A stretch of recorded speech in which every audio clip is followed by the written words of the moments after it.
So there are two ways to respond to a tragic event like a shooting. The first way is to gather all the data, give it maybe 48 hours to really go through it and find out exactly what happened. Stories are still developing. But to go through and get a good idea of exactly what happened, and then from there you go, okay, how do we respond to this? How do we stop this from happening? What's the best way to do this? Just what's the easiest way that'll work best for everyone? We're never going to get the number to 0. It's never going to stop completely, but we can do our best to reduce things like this from happening. That's the first way, and that's what I try to do. And then there's the second way, which is to look at the shooting, figure out what agenda you're trying to push, and then push that agenda. And try to twist the tragic event, in this case a shooting at YouTube HQ, to fit your agenda, regardless of the actual facts. Now, if this first group of people are trying to figure out what's going to happen, I mean, you gotta demonize them somehow. You gotta tell them to stop. You gotta tell them to ignore all that stuff and look at your agenda. And that's exactly what journalist Serena Bergman seems to be doing in this article for The Independent, titled, "If You're Focusing on the YouTube Shooter's Policies and Dietary Choices, You're Feeding Right into the Republican Agenda. As long as we're talking about whether a vegan murder is paradoxical or debating the merits of YouTube's demonetization policy, we're not making the one point that really matters. America's gun policy is an aberration."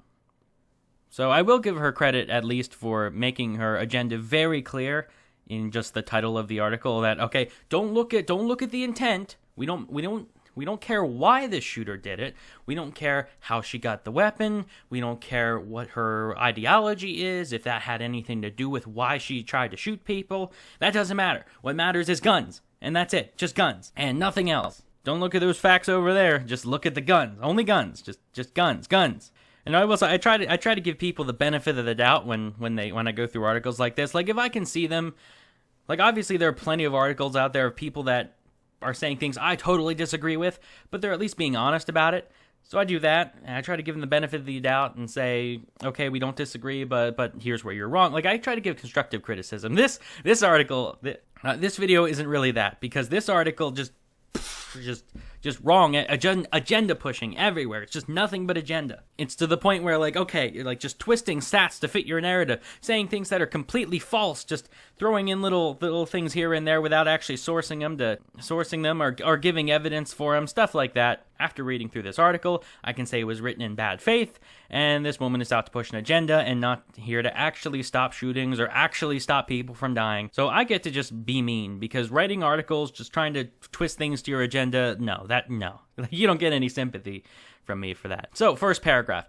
In between meaningless claims of thoughts and prayers, the cliched theme tune to the constant shootings, which seem to have become part of the fabric of American life, politicians on the right must be struggling to contain their glee. So right off the bat, she's accusing politicians on the right of celebrating. She's accusing them of being glad that a shooting happened, which as much as I hate politicians, probably isn't true.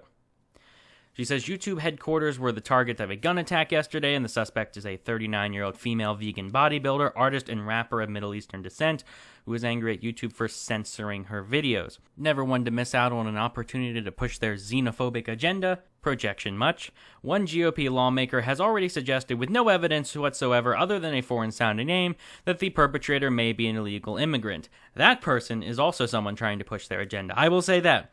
If you're going out and saying, hey, this person's probably an illegal immigrant, with no evidence, I mean, I haven't looked into this too much, but assuming there's no evidence, then yes, that lawmaker is doing exactly what she is doing here and is just pushing an agenda and not actually trying to figure things out. And over on Twitter, people are scrutinizing her pictures for proof that she was a trans woman in some muddled frenzy of transphobia, misogyny, and sheer idiocy, which serves to further distract from the true issues at hand. She's probably referring to Laura Loomer, which I was genuinely shocked when I saw her say that. Like, now if it turns out it's true, I'll take that back, but at the moment, it's just so out there at the moment, so I'm just going to say no. Like, I'm going to say, okay, these people in her second paragraph that she's referencing, yes, pushing an agenda, just like she is. But now it's time for her to push her agenda, where she says, high-profile shootings, while great news for gun manufacturers, are usually a political nightmare for the Republican Party, which is heavily reliant on crazed gun fetishists who misguidedly worship the Second Amendment for votes, as well as the NRA for funding. Now, yes, it is true that after major shootings, gun manufacturers make more money for two reasons. One, people are like, okay, there's shootings going on, I need a gun or I need more guns. And because after a shooting, they're more likely to push gun control to say, hey, let's ban guns, let's ban certain kinds of guns, puts more restrictions, make them harder to get, so people get scared of that, and for that reason they buy more guns. So I wouldn't really say that's great news for gun manufacturers in the sense that gun manufacturers are glad that these are happening, but it is, in a purely factual and amoral sense, good for business for them. Now she goes to blame the NRA, and I mean, the NRA spends very little on lobbying compared to other lobbying organizations. It's really just, it's next to nothing. I mean, they're not even in the top 50, just to keep that in mind.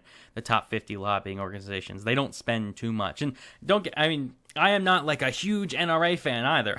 I'm not the NRA's #1 fan, but the whole idea, oh, they're a terrorist organization, is just wrong. Like, it's just an attack on the NRA for no good reason. There is no data to back up, no sort of evidence to say that, oh, the NRA is a terrorist organization. That's just stupid. Seems now these people are weighing down the words terrorist organization to mean anyone I disagree with.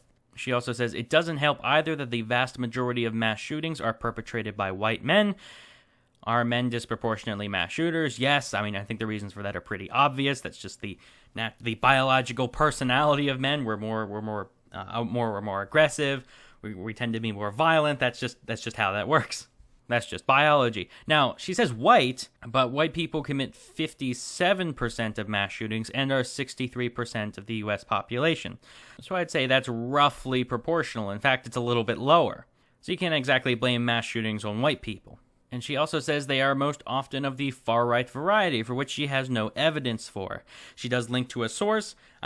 In the context of this sentence, she's saying most mass shootings are of the far-right variety. She links to a source on extremist killings, not talking about mass shootings, just extremist killings in general. And I get sometimes it's pretty hard to establish motive, although we can take a few good guesses. But I'm just going to go through a few of these she linked that are considered extremist-related, which, I mean, they're committed by extremists, but I don't really think for extremist purposes.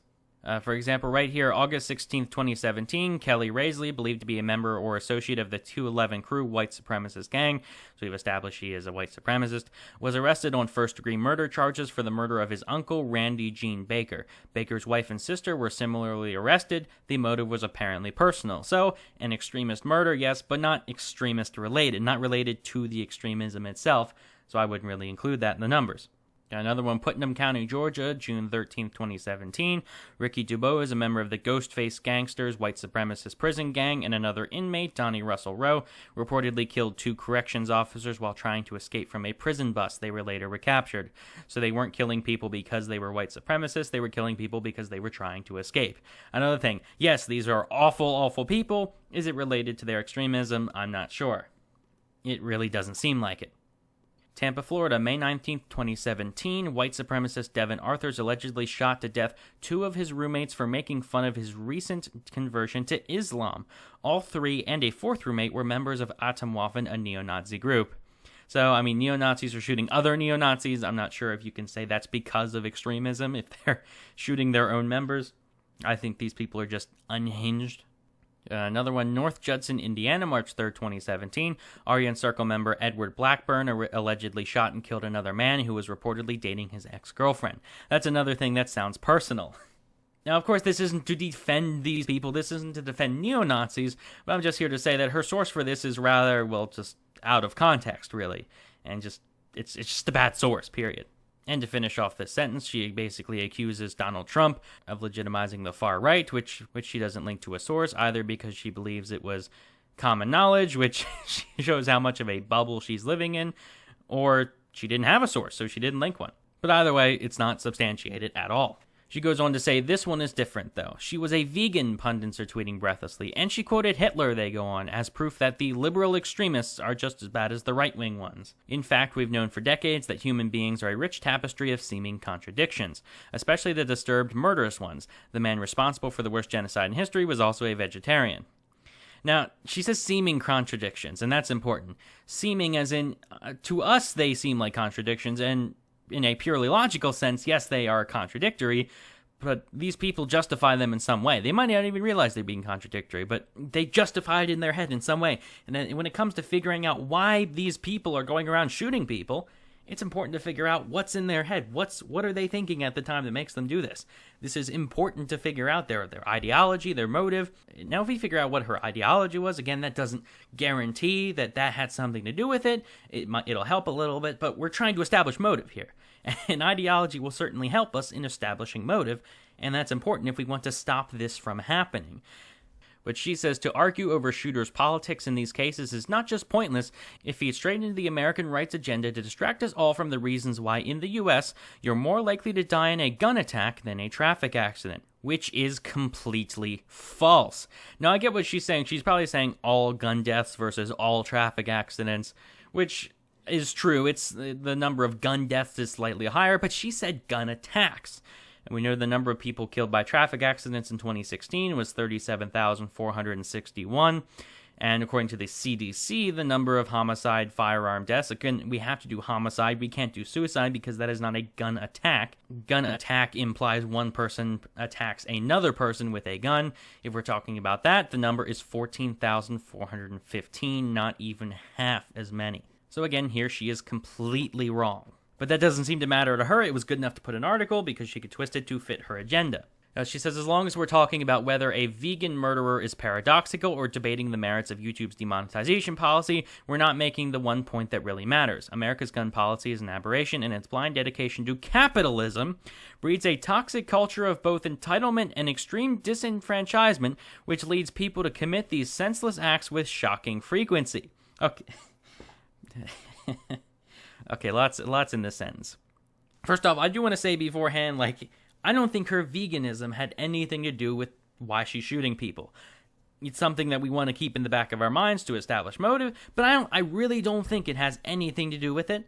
And people that are saying, oh, she's vegan, therefore vegans are dangerous, or anything like people that are trying to blame all vegans because of this, I don't know if they exist. I haven't seen that yet.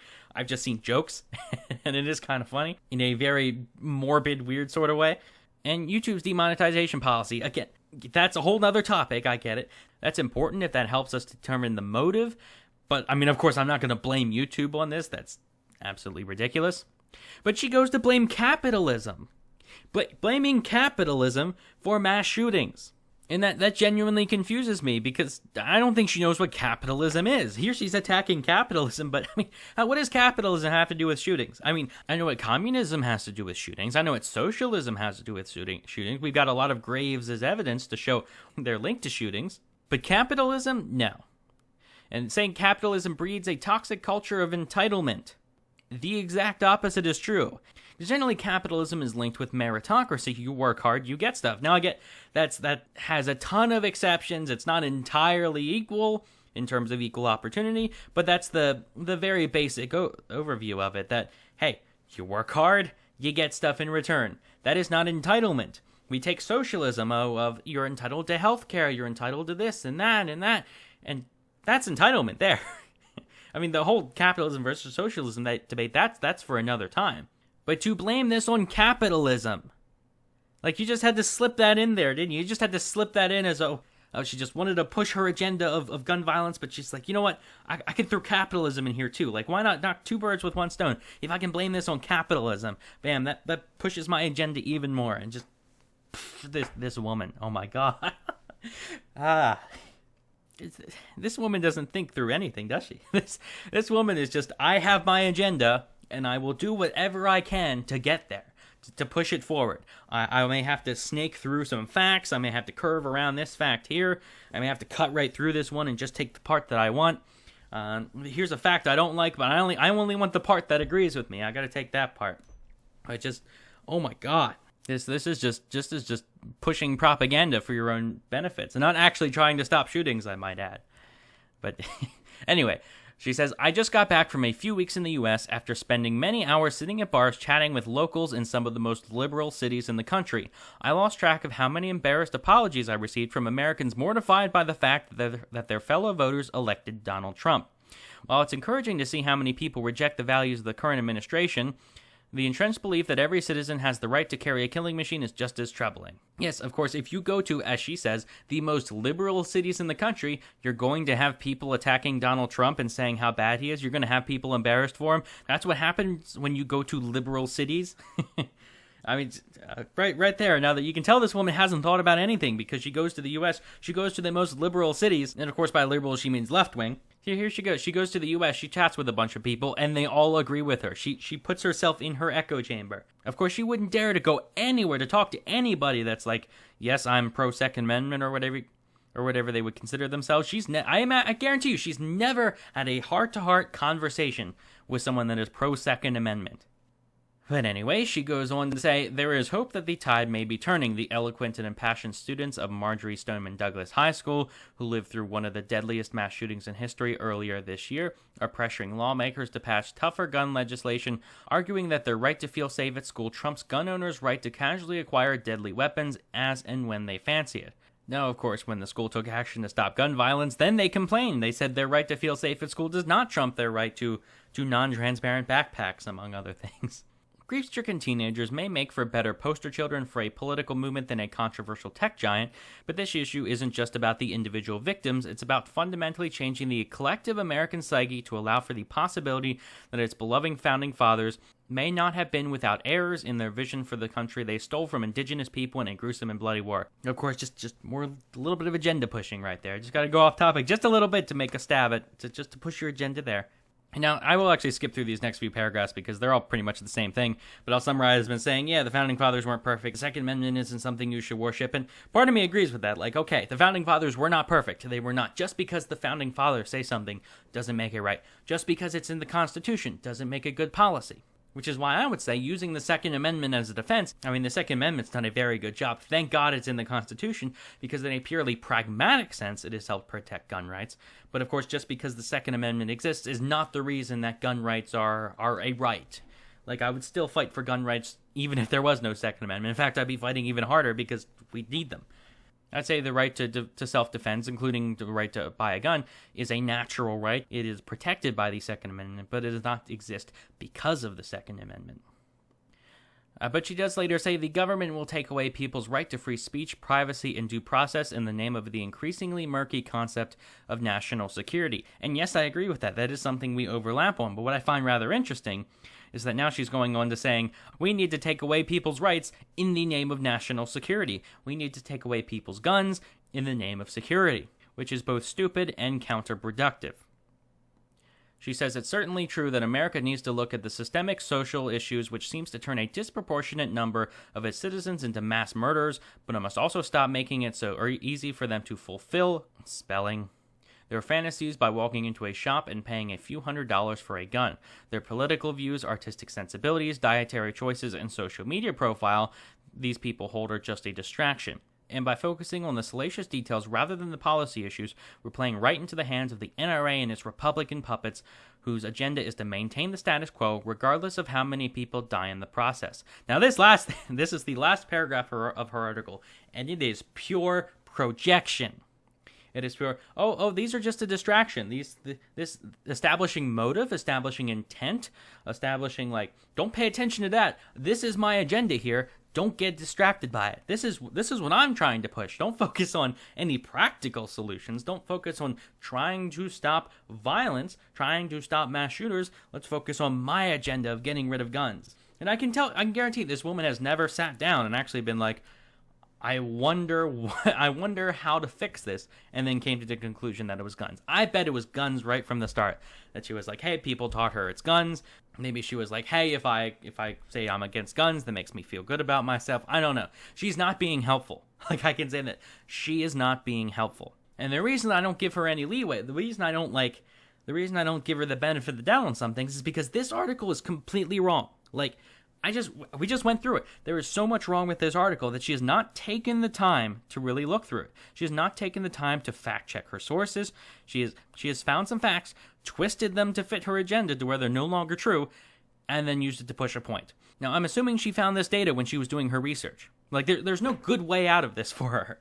Like, either she just looked at headlines and used them as sources, in which case she's not being responsible, she's just quoting headlines and not actually looking into her stuff that she's sourcing.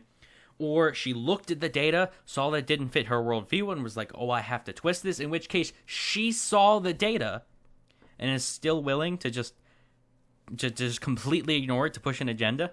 That's why I don't give her leeway here, because like, this isn't someone with a different opinion. This is someone trying to push an agenda regardless of what is true, regardless of what is right, regardless of what actually stops mass shootings.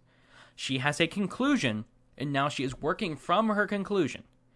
Meanwhile, I don't have my conclusions change all the time. Like, I make a conclusion based on the facts. When the facts change, I change my conclusion. For her, it's the other way around. Like, she has a conclusion, and she will mold facts. And we have seen this from the article. But I do want to say, as much as I bash her here, as much as I say, like, what she did here was completely awful and just not helpful to anyone. In fact, she's just making the situation in the world worse. And after bashing her all this time, like, I do want to say, like, even though this article is just pure trash, and she's just pushing an agenda regardless of what actually happens, despite this trash article, I would never advocate that people, like, send her death threats or send her, like, terrible messages. I would suggest that people, like, talk to her and say, hey, talk to her genuinely, try to have a heart-to-heart conversation. I guess that's hard over the internet, but to just ask genuine questions. But of course, I would never recommend that people, like, go after her and try to ruin her life or anything, because that's not what I'm here for.